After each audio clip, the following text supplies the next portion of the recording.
C'est parti pour l'agenda de la bande dessinée indépendante du mois d'avril 2025. Je commence avec Inséparable chez Du Noir sous les ongles de Marie Ekem. 3 nouvelles qui abordent les relations amoureuses, amicales et familiales en démontrant la complexité des liens humains. Famille d'Antonia Kuhn chez Cambourakis. L'autrice aborde le thème des familles recomposées et de la difficulté à trouver un nouvel équilibre. Elle souligne l'importance de la discussion et les nouvelles manières de faire une famille. Banana Split chez Ellis Hélas. C'est un conte qui interroge les notions de vérité et de croyance dans un monde brutal. L'artiste Krell offre une grande fresque graphique sur la capacité des humains à mettre en scène la parole. 2 sorties à noter chez Futuropolis de David Prudhomme, c'est Rebettia et Rebetiko. Pour la première, en 1936, en Grèce, une jeune chanteuse cherche comment sauver son métier et le café où elle se produit après une motion de censure du Rebetiko, la musique en vogue. Et pour le second, un coureur de jupons retrouve son meilleur ami à sa sortie de prison et vont danser le Rebetiko toute la nuit. Chez les copains Sarbacane, c'est Saturnia. À Madrid, dans les années 1930, Inès vit recluse avec ses 2 jeunes filles qui s'inventent des histoires tirées des contes qu'elles lisent pendant que leur mère tente de gagner sa vie tant bien que mal. Chez De Noël Graphique, c'est Brigade Babylone de Pauline Guéna. Au cœur d'une cité, l'autrice observe les dealers, les délinquants, mais aussi les habitants résignés et également les policiers désabusés qu'elle a accompagnés pendant plusieurs jours. 2 sorties intéressantes à noter chez les humanoïdes associés. La première, c'est Cometa d'Eli Uo. Envoyé sur la planète XO, un spationaute a pour mission de récupérer un mystérieux artefact, mais se retrouve bloqué au moment de repartir. Et pour la deuxième, c'est Edra de Jesse Lonergan. Dans l'espace, un astronaute rencontre un cyborg stellaire qui lui ouvre de nouveaux horizons. Attention, c'est une bande dessinée sans texte. Chez Cornelius, c'est Gary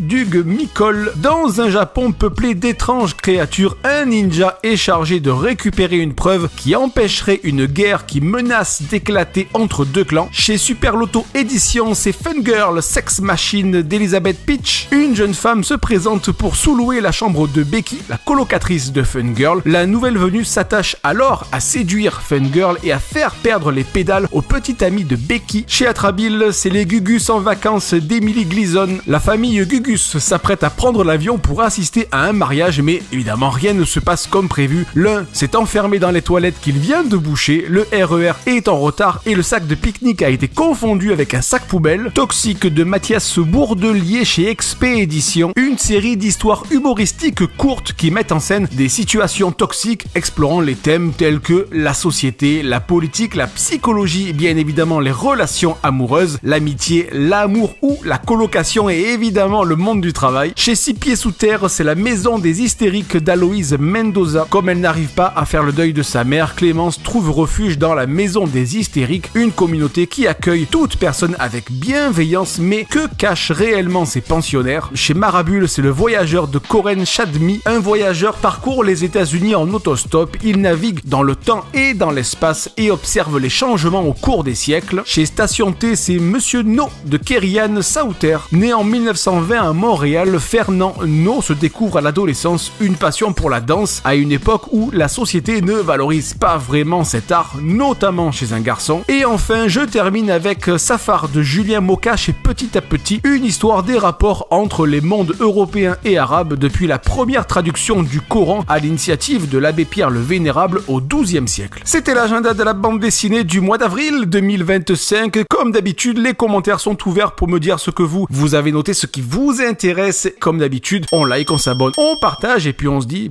au mois prochain.